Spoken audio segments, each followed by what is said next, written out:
গাজায় ইসরায়েলের গণহত্যাকে যেসব দেশ সমর্থন দিচ্ছে তাদের মধ্যে ভারত অন্যতম। তবে ভারতের সমর্থনের ধরন ও মাত্রা অন্যান্য দেশকে ছাড়িয়ে গেছে।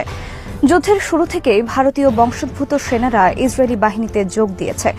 গাজায় গণহত্যায় তারা সক্রিয়ভাবে অংশ নিচ্ছে। শুধু গণহত্যায় অংশ নিয়ে তারা থেমে নেই। গাজায় ইসরায়েলের কৌশলের তথ্য তারা ভারতীয় সামরিক বাহিনীকে সরবরাহ করছে।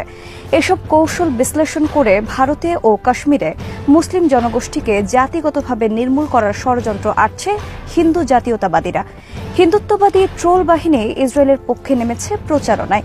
বিশ্বের বিবেকবান মানুষ যখন ইসরায়েলকে বয়কট করার আন্দোলনে নেমেছে, তখন বিভিন্ন বাণিজ্য চুক্তির অধীনে ইসরায়েলকে অর্থনৈতিকভাবে শক্তি যোগাচ্ছে ভারত, প্রতিদানও দিচ্ছে ইসরায়েল। ইসরায়েলে কর্মরত ফিলিস্তিনি কর্মীদের স্থায়ীভাবে ছাঁটাই করে এই বছরের মধ্যেই ৮১,০০০ বিদেশি কর্মী নেওয়ার ঘোষণা দিয়েছে তেল আবিব।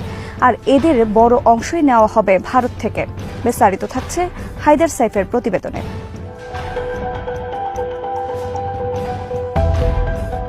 খুব কম মানুষই জানে, গাজায় চলমান যুদ্ধে প্রথম যে ইসরায়েলি সেনা নিহত হয় সে ছিল ভারতীয় বংশোদ্ভূত। গণহত্যার সংবাদ প্রচারের সময় মূলধারার গণমাধ্যমগুলো এই তথ্যটি বেমালুম চেপে গেছে।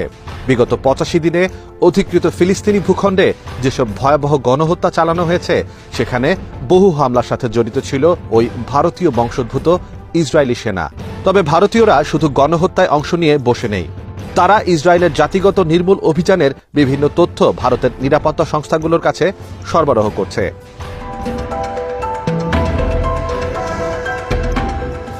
ভারতের সামরিক গোয়েন্দা সংস্থাগুলো ইসরায়েলের গণহত্যা অভিযানে তথ্য দিয়ে সহায়তা করছে। ভারতের সাথে ইসরায়েলের রয়েছে গোয়েন্দা তথ্য বিনিময়ের সম্পর্ক। ইসরায়েলের প্রধানমন্ত্রী বেনিয়ামিন নেতানিয়াহুর সাবেক জাতীয় নিরাপত্তা উপদেষ্টা সম্প্রতি সেই তথ্য প্রকাশ করেছেন।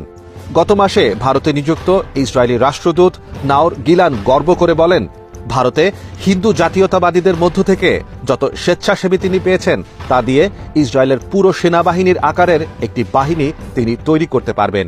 এই হিন্দু জাতীয়তাবাদীদের একটাই লক্ষ্য, যেখানেই পাও মুসলিমদের হত্যা করো।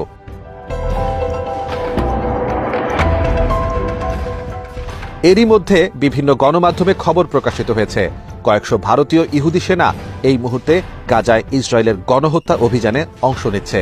তারা সেখানে ফিলিস্তিনিদের হত্যা করছে, স্কুল ও মসজিদ উড়িয়ে দিচ্ছে। একই সাথে ইসরায়েলের গণহত্যার বিভিন্ন কৌশল সম্পর্কে তারা ভারতের সামরিক বাহিনীকে তথ্য দিচ্ছে। এই তথ্য বিনিময়ের লক্ষ্য একটাই, মোদী সরকার যাতে ভারতে ও কাশ্মীরে মুসলিমদের বিরুদ্ধে গণহত্যার নিজস্ব পরিকল্পনা তৈরি করতে পারে।